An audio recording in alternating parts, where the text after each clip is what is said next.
साधना के माता पिता बचपन में ही गुजर गए थे। वो अपने चाचा चाची के साथ रहती थी। साधना की चाची बहुत लालची स्वभाव की थी। वो साधना को एक आंख पसंद नहीं करती थी। एक दिन साधना अपनी चाची के साथ बाजार से निकल रही थी। तभी वहां के बदमाश जग्गा ने उनका रास्ता रोक लिया और साधना पर बुरी नजर डालने लगा। ओए होए, क्या अदा है? जरा हम पर भी मेहरबान हो जाओ साधना रानी। चाची, ये जग्गा मुझे फिर से परेशान कर रहा है। जग्गा दादा, बच्ची है, थोड़ा प्यार से बात किया करो। घर आओ, चाय पानी पियो, फिर आराम से बात करेंगे। अभी हम चलते हैं। चाची, आप उस गुंडे से इतने प्यार से बात क्यों कर रही थी? प्यार से बात ना करती तो क्या लड़ाई करती? अरे वो शहर का गुंडा है, उससे पंगा लेने का मतलब है अपनी मौत को दावत देना। और तू भी ध्यान से सुन ले, घर जाकर ये बात अपने चाचा को बिल्कुल भी मत बताना। अरे भाई, गुंडों से बनाकर रखनी पड़ती है, शहर में अपना रौब रहता है। साधना की चाची के मन में न जाने क्या चल रहा था। वो जग्गा दादा से बिल्कुल भी पंगा नहीं लेती थी, बल्कि उसे और बढ़ावा देती थी। साधना के चाचा को कुछ दिनों के लिए काम से बाहर जाना पड़ा। मौका देखकर साधना की चाची ने जग्गा को घर आने का न्योता दे दिया। अरे आओ जग्गा दादा, आओ, देखो आज साधना ने अपने हाथों से पूरी पकवान बनाए हैं। चाची ने इस गुंडे को घर बुला लिया। अगर चाचा घर पर होते तो वो कभी भी इस गुंडे को घर में ना घुसने देते। अरे भाई, जिसने बनाया है उसे बुला तो लो, हैं? अपने हाथों से ही मुझे खिला देगी। जग्गा दादा, मजाक करने में भी आप नंबर 1 हो। मैं साधना को अभी बुलाती हूँ। साधना की चाची जबरदस्ती साधना को जग्गा के सामने खड़ा करती है और साधना मन मार कर जग्गा को खाना परोसती है। जग्गा खाना खाकर चला जाता है। साधना अपने कमरे में जाकर फूट फूट कर रोने लगती है। साधना के चाचा को गए 2 दिन बीत गए थे। एक दिन साधना देखती है उसकी चाची ने जग्गा को घर पर बुलाया है और वो जग्गा से कुछ बात कर रही है। जग्गा दादा, चिंता मत करो, साधना के चाचा भी 2 दिन बाद आएंगे। तुम कल ही साधना को उठाकर ले जाओ और याद रहे, ये नोटों की गड्डी देना मत भूलना। उसके बाद तुम साधना का जो मर्जी करो, उसे प्यार करो या उसे बेचो, मुझे तो बस पूरे पैसे चाहिए। ठीक है, मैं कल अपने आदमियों के साथ आऊंगा और इसको पकड़कर यहाँ से दूर ले जाऊंगा। साधना अपनी चाची और जग्गा दादा की बातों को सुनकर घबरा जाती है और वहां से भाग जाती है। साधना के पास थोड़े बहुत पैसे थे जिनसे वो टिकट लेकर एक बस में बैठ जाती है। वो बस शिमला की थी। साधना शिमला पहुंच जाती है। साधना के पास पैसे खत्म हो गए थे। वो इधर उधर भटक रही थी। शिमला जैसे हिल स्टेशन पर साधना बिल्कुल अकेली थी। साधना एक पहाड़ी के रास्ते सड़क पर चल रही थी। अचानक उसकी नजर एक मोमोज की दुकान पर पड़ती है। साधना वहां पहुंचती है और बेहोश हो जाती है। अरे, ये लड़की कौन है? ये तो बेहोश हो गई। इसे दुकान के अंदर लिटा देते हैं।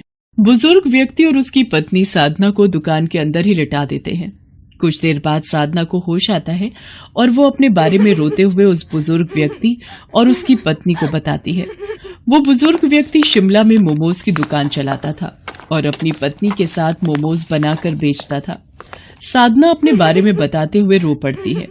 रो मत बेटा, जिसका कोई नहीं होता उसका ईश्वर होता है। तुम्हें अब वापस अपने घर जाने की कोई जरूरत नहीं है। तुम हमारे साथ ही रहो, हम तुम्हें अपनी बेटी बनाकर रखेंगे। आपका बहुत बहुत शुक्रिया। आप दोनों ने मेरी इतनी मदद की।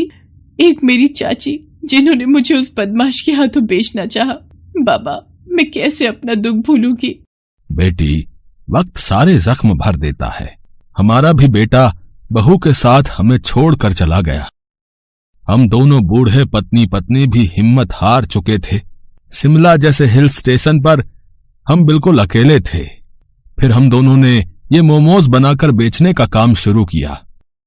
फिर धीरे धीरे हिम्मत आ गई और हमने एक दूसरे के सहारे जीना सीख लिया। बाबा, मैं भी आपकी मोमोज बनाने के काम में मदद करूंगी। आप मुझे मोमोज बनाना सिखाएंगे ना? हाँ बेटी, मैं तुम्हें मोमोज बनाने जरूर सिखाऊंगा। साधना उन बुजुर्ग पति पत्नी से मोमोज बनाना सीख गई थी। अब वो भी उन्हीं की तरह अच्छे मोमोज बना लेती थी और वो उनकी सहायता भी करती थी। धीरे धीरे वक्त बीतता है। साधना को उन पति पत्नी के पास रहते हुए 1 साल बीत जाता है।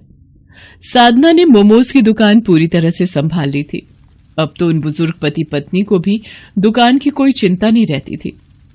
साधना ने अपना पिछला सारा दुख भुलाकर अब अपने नए जीवन पर ध्यान देना शुरू कर दिया था।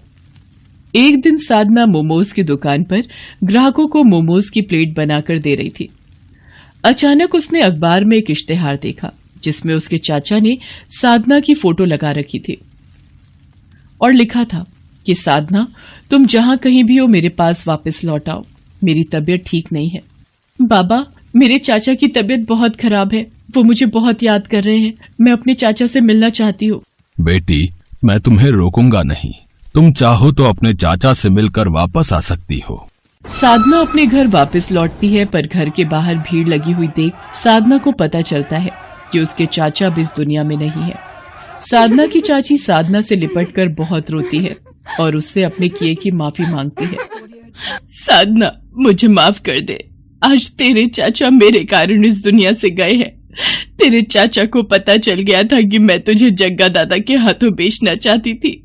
तेरे चाचा ने जग्गा को पुलिस के हवाले कर दिया, पर वो तेरी याद में दिन पर दिन बीमार होते चले गए। आज तेरे चाचा मेरे कारण इस दुनिया को छोड़कर गए हैं।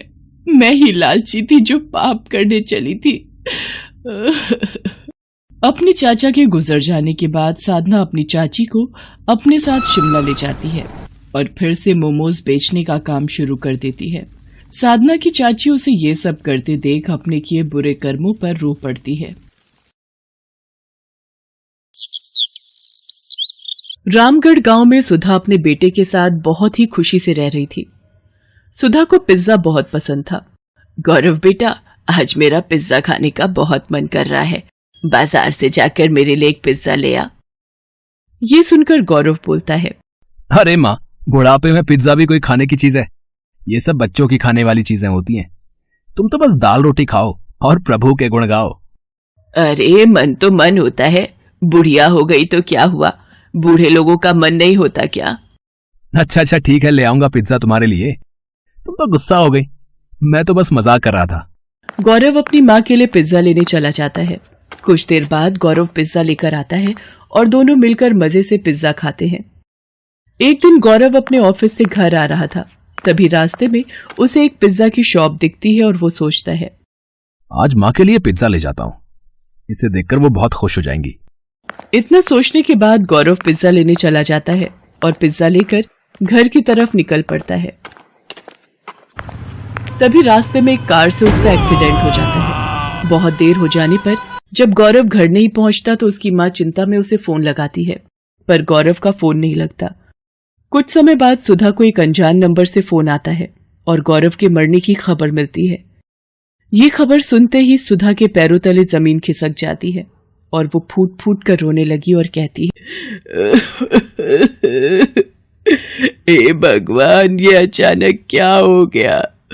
मेरे बुढ़ापे का इकलौता सहारा मेरा बेटा ही था, वो भी तूने छीन लिया। अब मैं किसके सहारे जिंदा रहूंगी?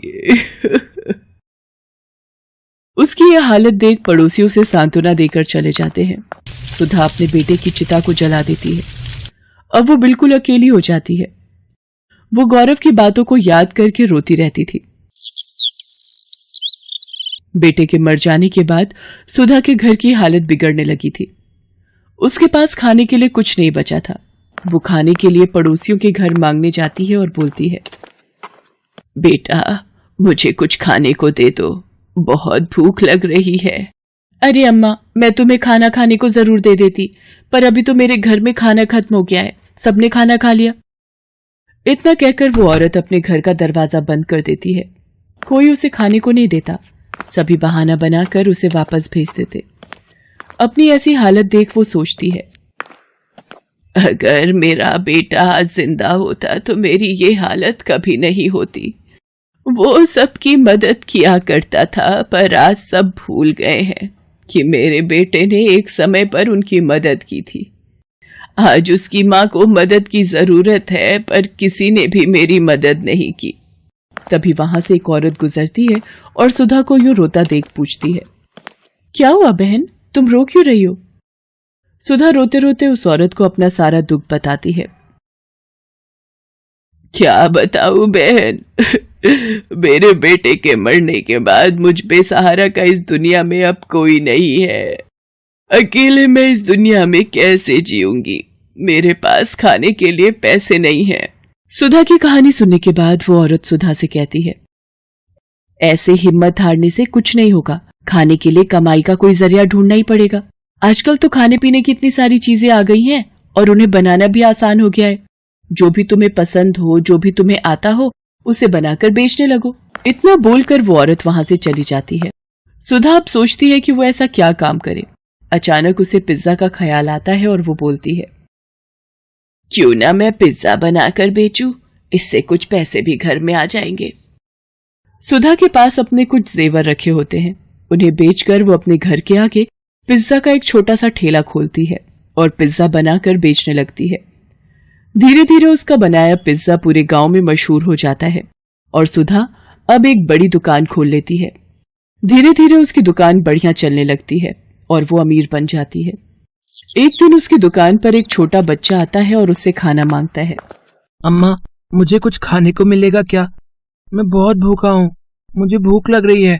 बेटा, तुम्हारे माता पिता कहाँ हैं?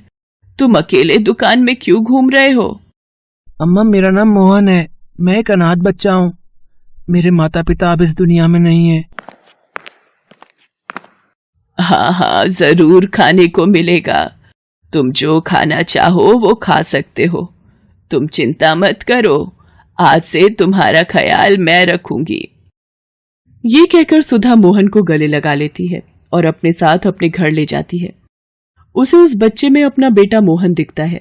वो उसका ख्याल अच्छी तरह रखती है, उसे स्कूल भेजती है और उसे पाल पोस कर बड़ा करती है।